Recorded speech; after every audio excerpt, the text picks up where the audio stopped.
Hello मेरे प्यारे दोस्तों, कैसे हैं आप सभी लोग। मैं उम्मीद करता हूं कि आप लोग अच्छे होंगे, खुश होंगे, मस्त होंगे। एक बार फिर से आप सभी दोस्तों को शिवा कोचिंग क्लासेस के यूट्यूब वीडियो में स्वागत है।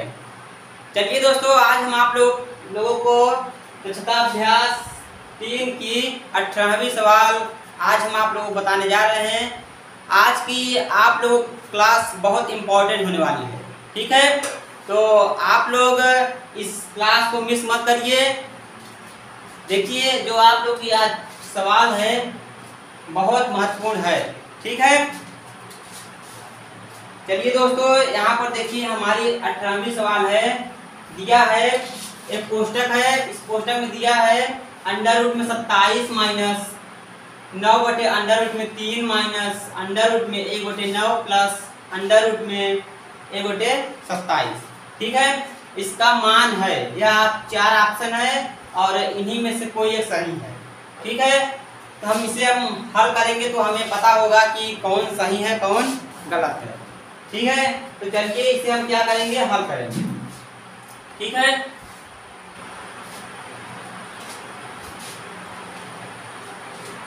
देखिए यहाँ पर सवाल एक बार हम फिर से लिख रहे हैं। अंडर रूट में 27 माइनस 9 अंडर रूट में 3 माइनस अंडर रूट में 1/9 प्लस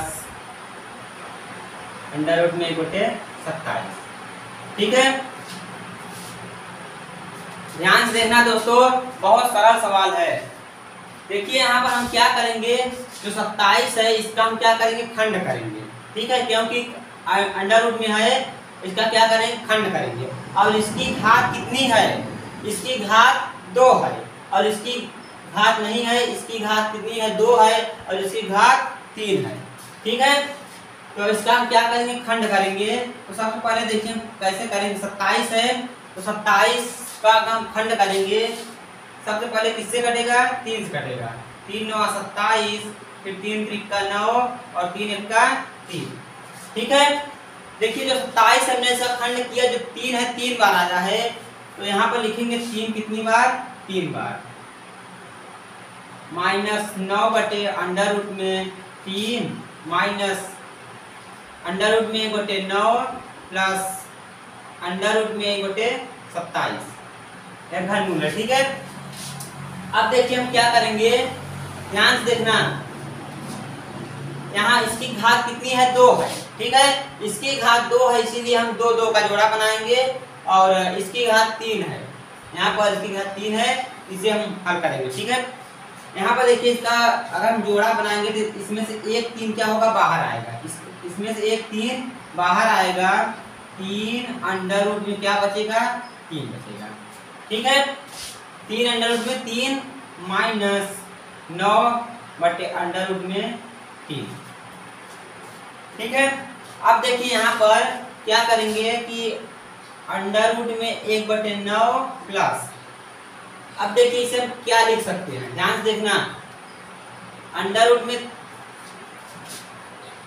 1/अंडर रूट में 27 लिख सकते हैं, लेकिन इसकी घात कितनी है, दोनों की घात 3 है। हमने इसे अलग अलग कर दिया, क्यों किया, क्योंकि पूरे पे था, इसको हमने अलग अलग कर दिया तो कोई दिक्कत नहीं है, ठीक है। अब हम देखिए क्या करेंगे।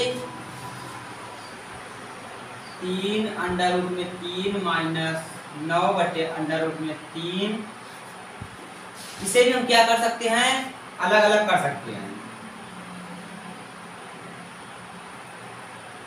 1/अंडर रूट में 9, ठीक है। अगर यहाँ पर भी हम अंडर रूट में लगा देंगे तो कोई दिक्कत नहीं है, ठीक है। यहाँ पर लगा सकते हैं, कोई दिक्कत नहीं है, क्योंकि अगर इससे हम बाहर निकालेंगे तो फिर हट जाएगा, इसीलिए हम 1 लिखते हैं। प्लस अब देखिए इसका भी 1 लिखेंगे बटे। अब 27 का क्या करेंगे, हम खंड करेंगे। अब सोचिए 27 का घनमूल कितना होगा, 27 का घनमूल कितना होगा, 3 होगा, ठीक है। इसीलिए हम क्या करेंगे, 27 का घनमूल कितना होगा, 3। यहाँ पर हम 3 लिख दे रहे हैं। क्यों घनमूल की, क्योंकि इसकी घात कितनी है, 3 है, इसीलिए हम यहाँ पर घनमूल किए। अगर इसकी घात यहाँ 3 नहीं होता, कुछ नहीं होता, तो वर्गमूल होता, ठीक है।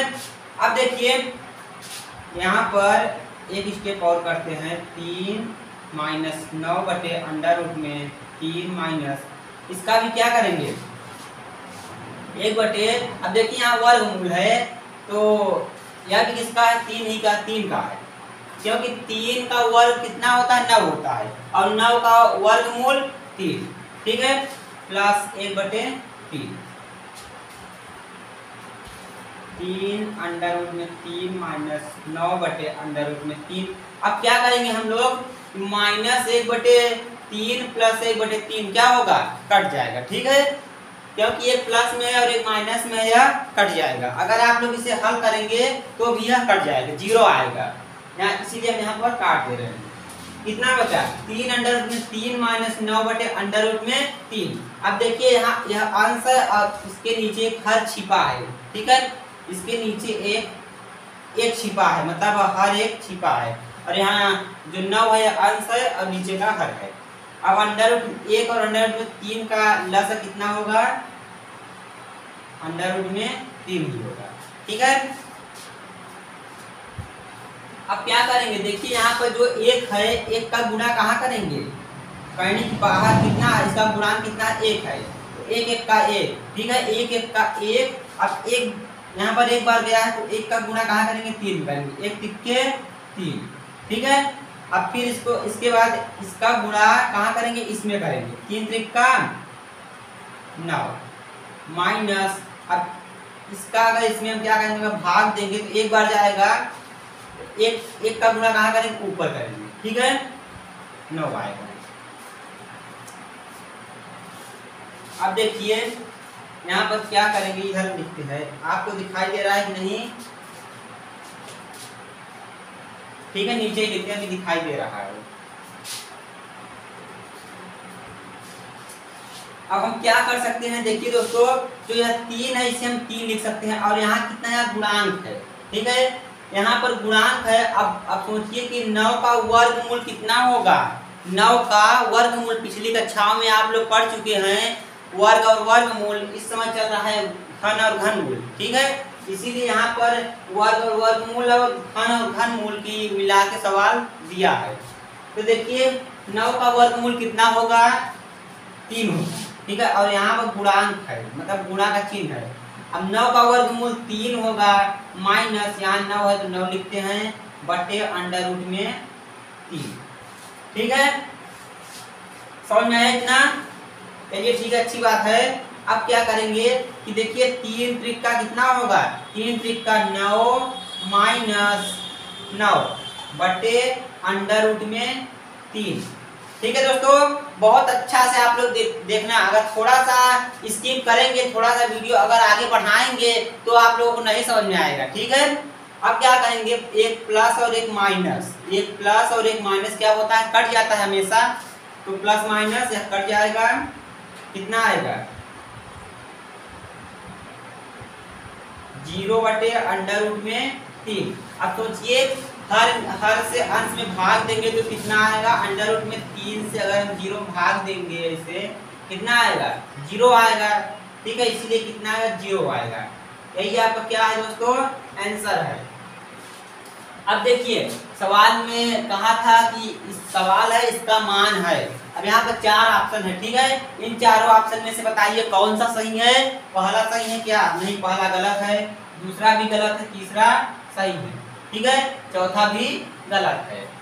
तो देखिए इसमें जो तीसरा है 0 है, इसीलिए यहाँ पर 0 इसका आंसर है, ठीक है, कोई दिक्कत, आप लोग बहुत अच्छी तरह से जानते हैं करनी का जोड़, करनी घटाना, इसीलिए आप लोगों को बहुत अच्छा समझ में आया होगा, अच्छी बात है। चलिए ठीक है, नोट कर लीजिए।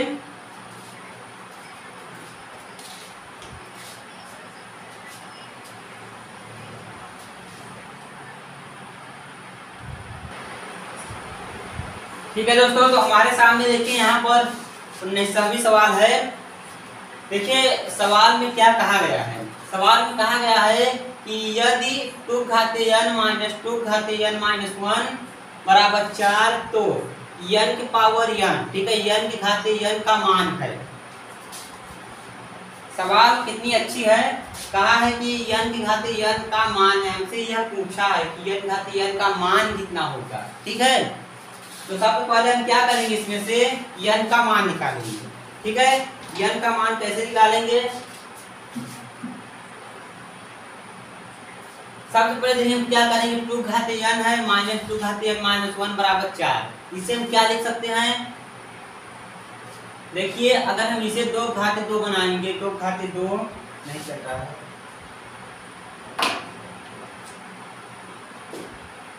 अगर हम इसे 2 घात 2 बनाएंगे तो वही होगा, कुछ हम नहीं कर पाएंगे। ठीक है, देखिए यहाँ पर हम क्या करेंगे, दोनों पक्षों में क्या करेंगे,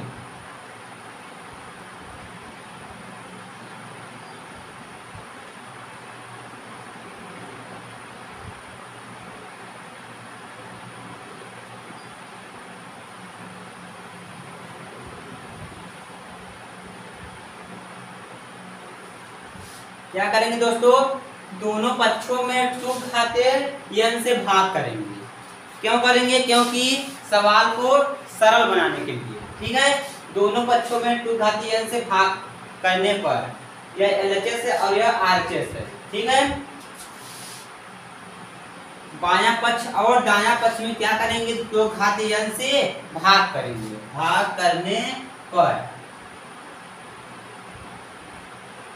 देखिए 2 घात n बटे 2 घात n माइनस 2 घात n माइनस 1 बटे 2 घात n। ठीक है, अंश है और यह हर है, यह अंश यह हर है, यह अंश यह हर है। अब बराबर कितना है, 4 बटे 2 घात n, क्योंकि दोनों पक्षों में 2 घात n से क्या करेंगे, भाग करने पर। ठीक है दोस्तों, आप लोग ध्यान से देखिए, अगर आप लोग कहीं पर भी थोड़ा सा भी नहीं समझ में आ रहा है तो प्लीज आप लोग कमेंट करना। ठीक है, देखिए यहाँ पर दोनों पक्षों में 2 घात n से भाग करने पर हमने यहाँ नीचे 2 घात n से भाग किया, बटे का मतलब ये होता है भाग। ठीक है, हमने यहाँ बटे करके किया तो भाग किया। अब क्या करेंगे, 2 घात n और 2 घात n है, ऊपर नीचे समान समान है, मतलब वही वही है, तो हम क्या करेंगे, काट देंगे। अब भाग से कटने पर कितना बचता है, 1 बचता है। ठीक है, भाग से कटने पर कितना बचता है, 1 बचता है। अब क्या करेंगे, 1 माइनस 2 घात n माइनस 1। अब देखिए ध्यान से देखना, जो 2 घात n है इसे हम क्या करेंगे, अब ऊपर ले जाएंगे। मतलब इसमें एक सूत्र होता है, देखिए यहाँ पर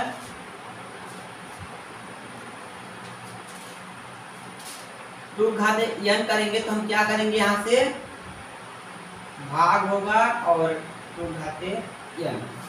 ठीक है, तो हमने यहाँ परिवर्तन नहीं किया, सिर्फ वो ऐसे है, जैसे है एकदम वैसे यह भाग में, जैसे मान लीजिए 3 भागा 2 लिखा है, इसे हम ऐसे लिख सकते हैं।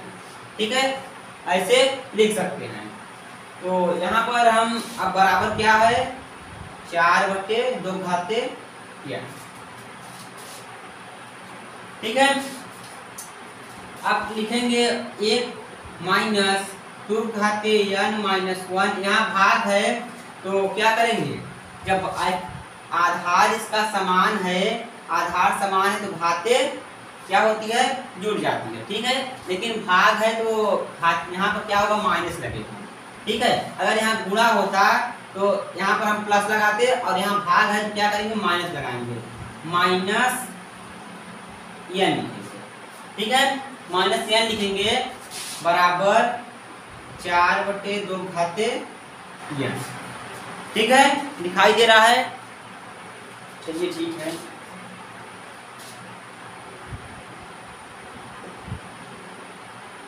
वन माइनस 2 घात, देखिए इसे हम क्या लिखेंगे अब कि प्लस n और माइनस n। ठीक है, प्लस n और माइनस n क्या करेंगे, 2 घात इतना है पूरा, इतना जितना है पूरा घात है। ठीक है, और प्लस n, यह n है, प्लस n और माइनस n क्या होगा, कट जाएगा, प्लस माइनस कितना बचा, 2 घात माइनस 1 बराबर 4 बटे 2 घात n। ठीक है, इतना बचा। अब हम क्या कर सकते हैं, सोचिए, इसे हम क्या करेंगे, अब बटे में लाएंगे, 1 माइनस 1/2, ठीक है, यह जो जाता है फिर वही होगा बराबर 4/2 घाते या, ठीक है। अब हम क्या करेंगे, यहाँ पर इतना क्या करेंगे, भिन्न करेंगे, ठीक है। यहाँ पर इतना भिन्न करेंगे और इसे हम अभी नहीं हल करेंगे, इतना नहीं हल करेंगे। देखिए यहाँ पर 2 क्या होगा, लस होगा, इसके नीचे 1 है और 1 और 2 का अगर आप लस निकालेंगे तो 2 ही आएगा। यहाँ पर एक छिपा रहता है, 1 2 के 2 कितनी बार गया, 2 बार गया है। अब 2 का गुणा कहाँ करेंगे, ऊपर करेंगे, 2 1 का 2 माइनस, यहाँ पर 2 1 का तो मतलब यहाँ भाग होता है और ऊपर गुणा होता है, ठीक है। तो 2 से 2 में भाग करेंगे कितनी बार जाएगा, देखिए 2 से अगर 2 में भाग करेंगे तो 1 बार जाएगा, ठीक है। जो 1 आया है इसी का गुणा क्या करेंगे, ऊपर गुणा कर देंगे, 1 2 1 1 का 1 बराबर 4/2 घाते या। समझ में आ रहा है? अगर नहीं समझ में आ रहा है तो प्लीज आप लोग क्या करेंगे, कमेंट करेंगे, ठीक है। जहां पर नहीं समझ में आ रहा है हम वहां पर आप लोगों को बताएंगे। अब क्या करेंगे, देखिए प्लस और माइनस क्या होता है, प्लस माइनस होता है माइनस, प्लस माइनस होता है माइनस, इसीलिए 2 में से 1 क्या करेंगे, घटाएंगे, 2 में से 1 जाएगा कितना आएगा, 1 आएगा, 2 में से 1 जाएगा 1/2 बराबर 4/2 घाते या, ठीक है।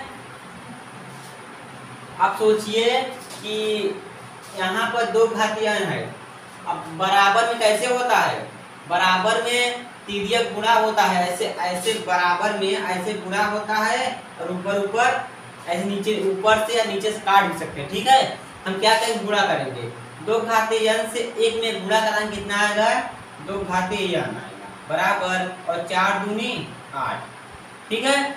अब देखिए यहाँ पर हम क्या बना सकते हैं, आधार हम क्या करेंगे, समान करेंगे, तो 2 घातीय n बराबर ये जो 8 है 8 हम क्या बना सकते हैं, ठीक है। देखिए 8 क्या लिख सकते हैं, 2 की पावर 3 लिख सकते हैं, ठीक है, क्योंकि 2 का घन कितना होता है, 8 होता है, ऐसे हम बना सकते हैं। क्यों बनाए, क्योंकि आधार समान करने के लिए, ठीक है।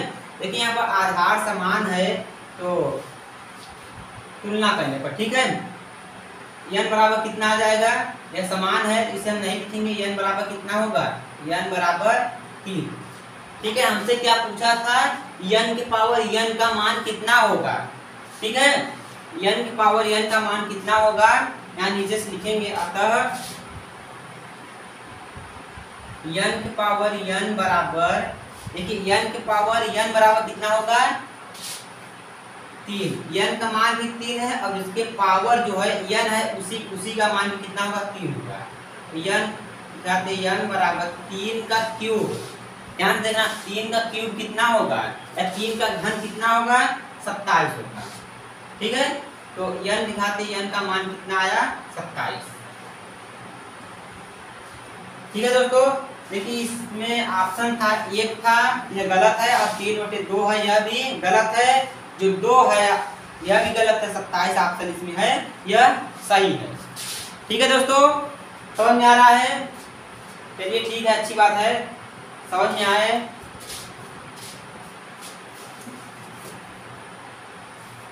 दोस्तों अगर आप लोग इस चैनल पर नए हैं तो प्लीज चैनल को लाइक करना मत भूलिए, ठीक है, और सब्सक्राइब करना बिल्कुल मत भूलिए।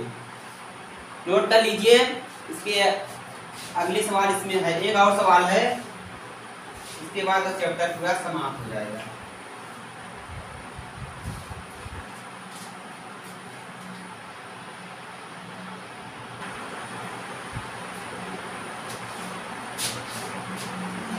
देखिए दोस्तों यहाँ पर विषमी सवाल है, इसके पहले वाले जैसे सवाल 2 सवाल थी, बहुत अच्छी सवाल है, आप लोग उसे 2 बार लगाएंगे तो बहुत अच्छा समझ में आएगा, ठीक है।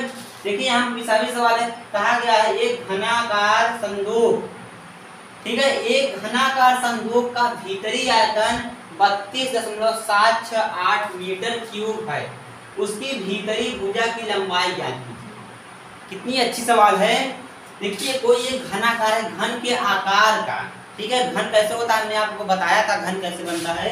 एक घन के आकार का संदूक है, ठीक है। संदूक मतलब कोई एक बक्सा है। एक घन के आकार कोई संदूक का भीतरी आयतन, उसके मतलब अंदर का आयतन 32.768 मीटर क्यूब है, ठीक है। घन है तो मीटर क्यूब जरूर है रहेगा, ठीक है। उसकी भीतरी भुजा की लंबाई जान लीजिए, ठीक है। तो लंबाई हमसे पूछा है तो हम क्या करेंगे, ऐसी सवाल कितना हुआ है आप लोग बताइए। ऐसी सवाल तो बहुत हुआ है, घन और घनमूल में ऐसी सवाल तो बहुत हुआ है। इतना सवाल है कि आप लोगों को याद ही आया होगा कैसे इसे हम हल करेंगे, ठीक है।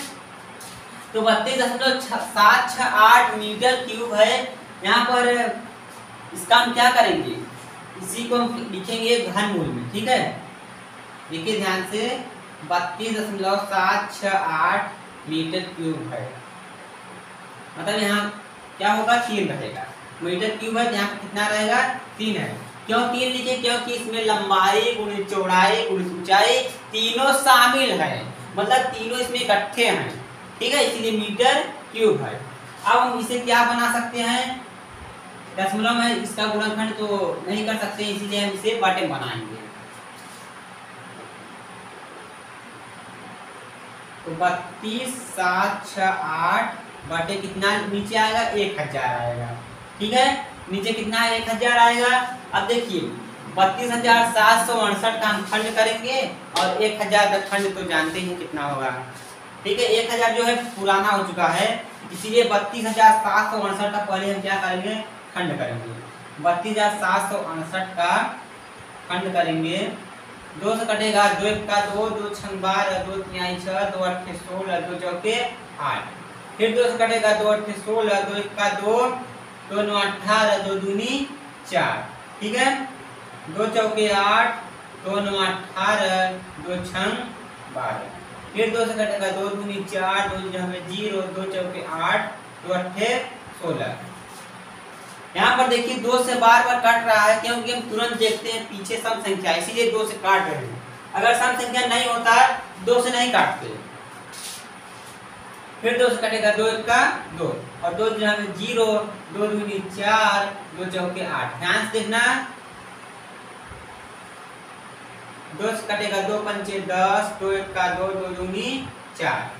फिर 2 से कटेगा 2 दूनी 4। अब देखिए यहाँ पर ध्यान से देखना, 2 दूनी 4 हो गया, यहाँ कितना बचा है 1 बचा है। अब एक कहाँ जाएगा, इसके पास जाएगा, तो यहाँ 11 होगा, 11 होगा तो 2 पंचे 10। अब यहाँ कितना होगा 1 बचा, इसके पास जाएगा 12 होगा, 2 छंग 12।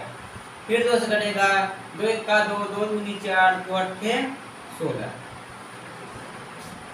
कितना 128,000 दिखाई दे रहा है, ठीक है, दिखाई दे रहा है। फिर 2 से कटेगा, ध्यान से देखना, 2 छंग 12। अगर आज आप लोग नहीं देखेंगे ध्यान से बहुत पछताएंगे, ठीक है। इसीलिए पूरा आप लोग देखिए कैसे होता है, पूरा देखिए, थोड़ा थोड़ा अगर आप लोग बढ़ाएंगे तो नहीं समझ में आएगा, ठीक है। देखिए यहाँ पर 2 छंग 12, 2 चौके 8, फिर 2 से कटेगा 2 तिहाई 6, 2 दूनी 4। फिर 2 से कटेगा 2 1 का 2, 2 छंग 12, 2 8 16, 2 चौके 8, 2 दूनी 4 दिखाई दे रहा है। फिर एक बार 2 से और कटेगा, 2 1 का 2। देखिए यहाँ 32,768 हमने खंड किया तो 2 कितनी बार है, तो बहुत लंबा गया है। 2 कितनी बार है, इतनी बार है। क्या करेंगे हम, इसका जोड़ा बनाएंगे, ठीक है। देखिए यहाँ पर देखिए 1 जोड़ा, 2 जोड़ा बना, 3 जोड़ा बना, 4 और 5, ठीक है, 5 जोड़ा बना। इसीलिए हम इसे पूरा इस कड़ी में लिखेंगे और यहाँ पर देखिए एक एक करके निकालेंगे बाहर। तो इसका 1 2 हम बाहर लिखेंगे, ध्यान से देखना, इसका 1 2 बाहर लिखेंगे और इसका लिखेंगे, मतलब 5 बार क्या करेंगे 2 बाहर लिखेंगे और बटे। आप बताइए 1000 का घनमूल कितना होगा, बोलिए दोस्तों, 1000 का घनमूल कितना होगा 10 होगा और 10 का घन कितना होगा 1000 होगा, ठीक है। तो यहाँ पर हम 10 लिख देते हैं, ठीक है। 2 दूनी 4, 4 दूनी 8, 8 दूनी 16, 16 दूना 32/10। अब क्या करेंगे, भाग करेंगे। क्यों भाग करेंगे, अब सोचिए हम क्यों भाग करेंगे, क्योंकि सवाल में दशमलव में था, सवाल दशमलव में थी, इसलिए हम दशमलव में लाएंगे। अगर सवाल बटे में होती तो अब यही हमारा क्या होता है, आंसर होता है। तो भाग करेंगे 10 यानी 30, यहाँ 2 बचा, 10 दूनी 20 दशमलव है। यही क्या है दोस्तों आपका आंसर। सवाल ने पूछा था एक घनाकार कोई एक घन के आकार का संदूक है, उसकी भीतरी आयतन 32.768 मीटर क्यूब है, उसकी भीतरी भुजा की लंबाई ज्ञात है। ठीक है, तो देखिए यहाँ पर संदूक की जो भीतरी आयतन थी कितना दिया है, इतना दिया था, और उसकी भुजा की लंबाई हमने इतना माना और इसी को हमने हल किया तो 3.2 आया। यही क्या है, संदूक भीतरी भुजा की लंबाई है। ठीक है, 3.2 मीटर।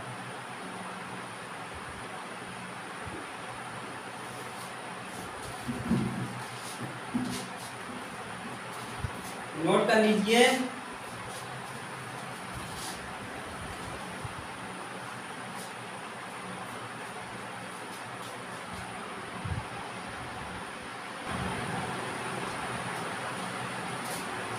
देखिए दोस्तों, हमारे सामने एक और सवाल आ चुका है, तो चलिए इसे हम पढ़ते हैं और पढ़ के हल करते हैं। ठीक है, दिया है एक विद्यालय की प्रत्येक कक्षा में, कोई एक विद्यालय है, ठीक है, ध्यान से सुनना, एक विद्यालय की प्रत्येक कक्षा में, हर एक कक्षा में घनाकार कूड़ादान मतलब जिसे हम डस्टबिन कहते हैं।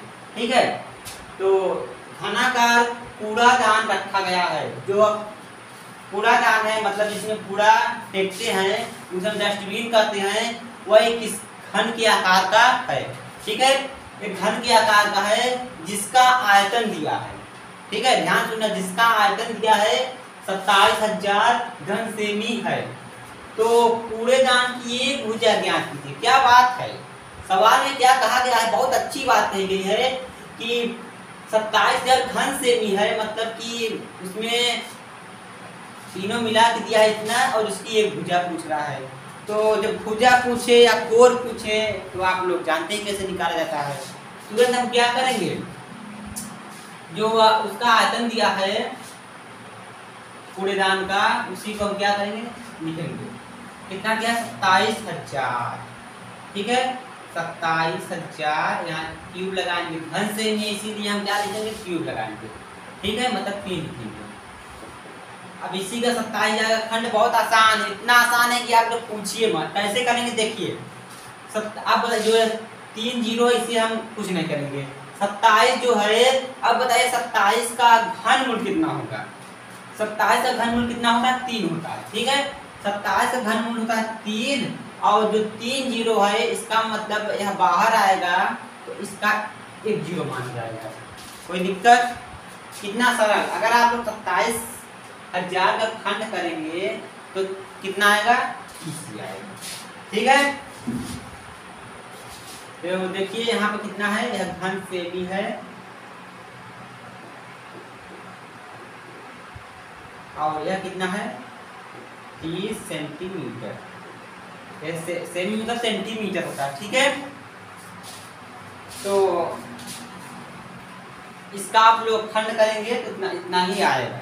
ठीक है, तो देखिए दोस्तों, अभ्यास जो 3 है, 3 की एक 23वां सवाल है, और इसमें एक लास्ट सवाल है, बहुत बड़ी सवाल है। ठीक है, बहुत बड़ी सवाल है, इसलिए चलिए इसे भी हम बताते हैं आप लोगों को।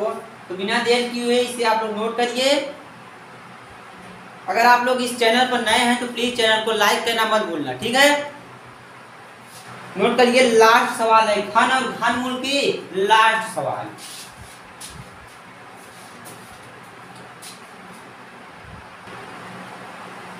ठीक है दोस्तों, नोट हो गया। चलिए ठीक है, अंतिम सवाल है, बहुत खुशी की बात है, अंतिम सवाल है, 22 नंबर है। ठीक है,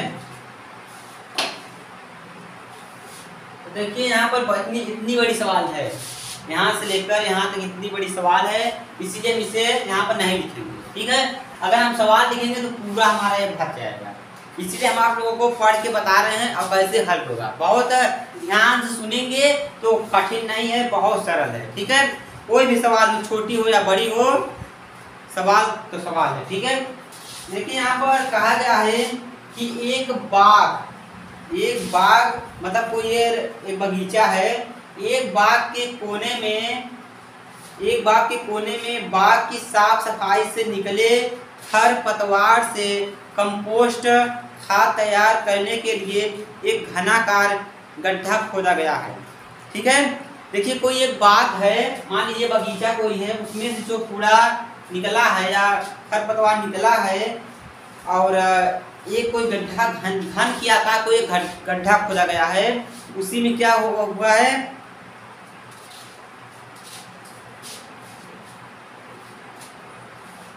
घनाकार गड्ढा खोदा गया है। अब देखिए गड्ढे से खोदी गई मिट्टी का आयतन, इसे देखिए मान लीजिए क्या है यह, ध्यान से देखना, मान लीजिए यह कोई क्या है, बगीचा है। ठीक है, इसमें जो मिट्टी कुछ थोड़ा वो निकली है, मिट्टी जो इसमें से मिट्टी निकली है वही कहा गया कि बाग की साफ सफाई से निकले खरपतवार से कंपोस्ट खाद तैयार करने के लिए एक घनाकार गड्ढा खोदा गया है। एक घनाकार क्या गड्ढा खोदा गया, घन के आकार का कोई एक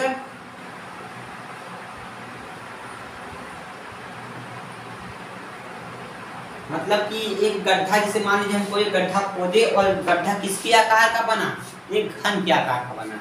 ठीक है, तो घनाकार गड्ढा खोदा गया है। अब गड्ढे से खोदी गई मिट्टी का आयतन, जिसे मान लीजिए कोई गड्ढा खोदा गया है और उसका आयतन 10% बढ़ जाता है। कितना, उसका जो आयतन है क्या है, 10% बढ़ जाता है, 10% बढ़ जाता है। ध्यान सुनना, 10% बढ़ जाता है, जिसे किसी ट्रैक्टर टाली में उसकी धारिता के अनुसार ठीक भर कर 5 बार में बाग से बाहर ले जा रहा है। देखिए इसमें इतना निकला है कि किसी ट्रैक्टर के टाली में भर के 5 बार बाहर फेंका जाता है। ठीक है, यदि टाली की लंबाई मतलब टाली की माप दिया है, जो उसकी लंबाई होती है, चौड़ाई होती है, ऊंचाई होती है। ठीक है, टाली की माप दिया है 2.75 मीटर और 2 मीटर, मतलब लंबाई का मान दिया है 2.75 और चौड़ाई का मान दिया है 2 मीटर, ऊंचाई का मान दिया है 0.625 मीटर हो तो खोदे गए गड्ढे की गहराई ज्ञात कीजिए। ठीक है, जो इसकी गहराई पूछा है वही हम क्या करेंगे, निकालेंगे। ठीक है, तो हम क्या करेंगे, यहाँ पर लिखेंगे माना घनाकार गड्ढे की भुजा, जो गड्ढे की भुजा है मतलब कि हम क्या मानेंगे, यक्ष मानेंगे। ठीक है, तो यहाँ हम लिखते हैं सिर्फ यक्ष। घनाकार आप लोग लिखिए कॉपी में, घनाकार गड्ढे की एक भुजा कितना है, यक्ष। ठीक है, अब देखिए यहाँ यक्ष है और घनाकार गड्ढे का अगर हम आयतन निकाले, हम उसकी एक भुजा यक्ष माने। ठीक है, एक भुजा यक्ष माने और उसका जो आयतन है, अगर हम उसका आयतन निकाले तो कितना होगा, यक्ष क्यूब होगा। क्यों यक्ष क्यूब होगा, क्योंकि जो यक्ष है 3 बार लिखेंगे, एक लंबाई का, एक चौड़ाई का और एक ऊंचाई का, इसीलिए तीनों को गुणा करेंगे तो यक्ष क्यूब आएगा। ठीक है, उसका जो आयतन है यक्ष क्यूब होगा। अब देखिए अब क्या करेंगे कि मिट्टी का आयतन कितना है, देखिए यहाँ से मिट्टी का जो आयतन है इसमें यक्ष क्यूब और एक यक्ष क्यूब का कितना है 10%, यक्ष की मिट्टी का जो आयतन निकला है 10% बढ़ जाता है। ठीक है, अब इसी को हम क्या करेंगे, सॉल्व करेंगे। यक्ष क्यूब प्लस यक्ष क्यूब इंटू यहाँ 10/% को हटाएंगे तो क्या होगा, 100 से भाग होगा। ठीक है, 100 से क्या होगा, भाग होगा, यहाँ 0 से 0 कट जाएगा, यक्ष क्यूब प्लस यक्ष क्यूब इंटू 1/10। देखिए यहाँ पर यक्ष क्यूब प्लस यहाँ गुणा होगा, यक्ष क्यूब बटे 10 होगा अब क्या करेंगे, लस लेंगे, यहाँ एक है इसका 10 लस होगा, एक में 10 से क्या करेंगे भाग देंगे, 10 आएगा, और 10 का इसमें गुणा करेंगे, 10 का 10 एक्स क्यूब प्लस यहाँ एक बेर जाएगा, ठीक है, एक्स क्यूब बराबर 10 और 1 11 एक्स क्यूब बटे 10। इसमें है घन मीटर में है, ठीक है, घन मीटर। अब देखिए अब सवाल में क्या कहेगा, एक बार फिर से पढ़ेंगे, सवाल बहुत बड़ी है, ठीक है, तो सवाल आप लोग समझने की कोशिश करिए, इतनी बड़ी भी नहीं है कि नहीं हल हो पाएगा, हल होगा, ठीक है। अब देखिए इसमें पढ़ेंगे एक बार और, दिया है किसी ट्रैक्टर टाली में उसकी धारिता के अनुसार ठीक ठीक भर कर 5 बार में फेंका जा रहा है, 5 बार में बाहर ले जाया जा रहा है, यदि टाली की माप इतना है, ठीक है। तो देखिए एक टाली की माप कितना दिया है, एक टाली की माप दिया है,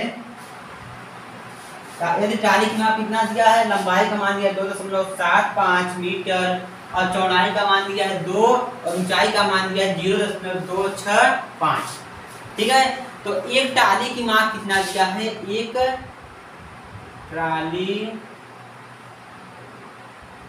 टाली की माप कितना दिया है, ध्यान से देखना,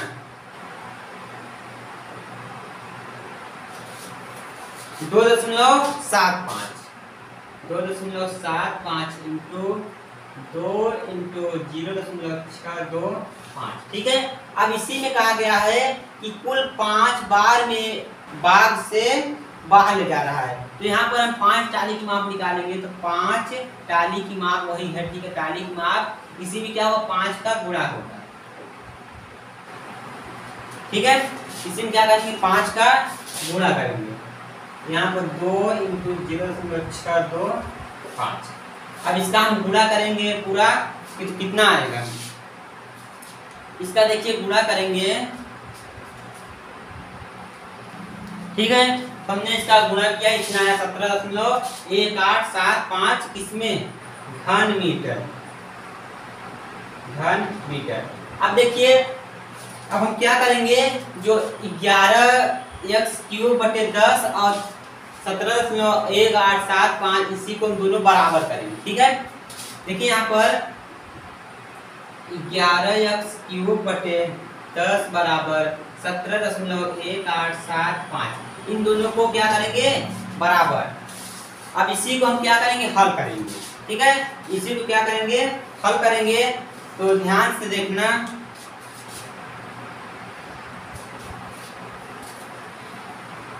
ध्यान देना, ठीक है। एक्स या 11 एक्स क्यूब बराबर, देखिए 10 का इसमें क्या होगा गुणा होगा, 10 का इसमें गुणा होगा तो 0.1 उधर चला जाएगा, 17.175। आप क्या करेंगे एक्स क्यूब बराबर, यह गुणा से उधर जाएगा भाग में होगा 171.875 बटे 11, ठीक है, इतना आया। अब क्या करेंगे कि इसमें इसका क्या करेंगे भाग करें,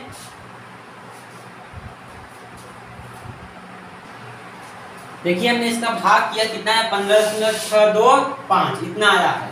अब क्या करेंगे, देखिए x बराबर जो क्यूब है उधर जाएगा, तो एक घनमूल का घनमूल बनेगा 15.625।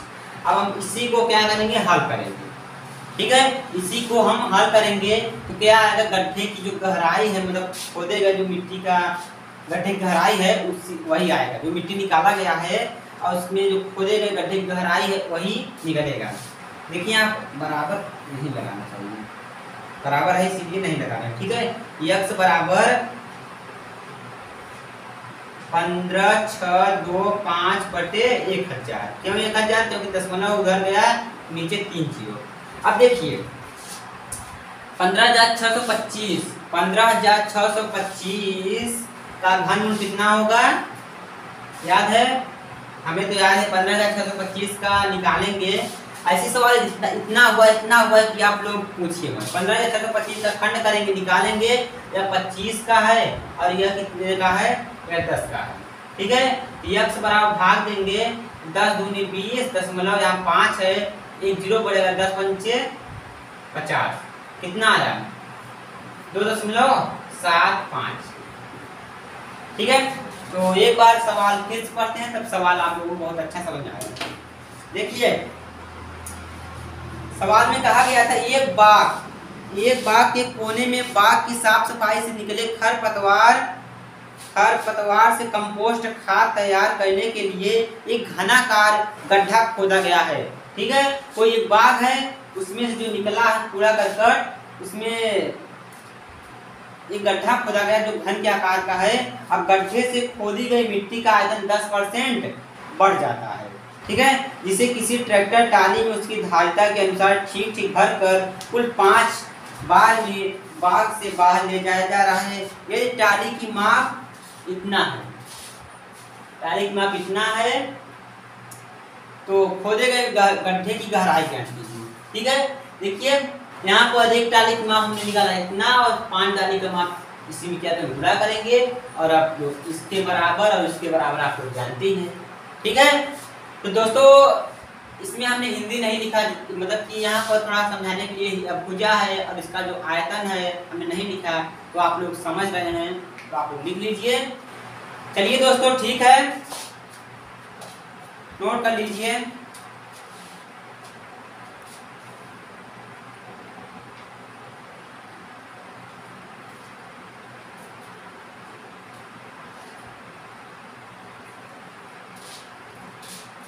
ठीक है दोस्तों, नोट हो गया।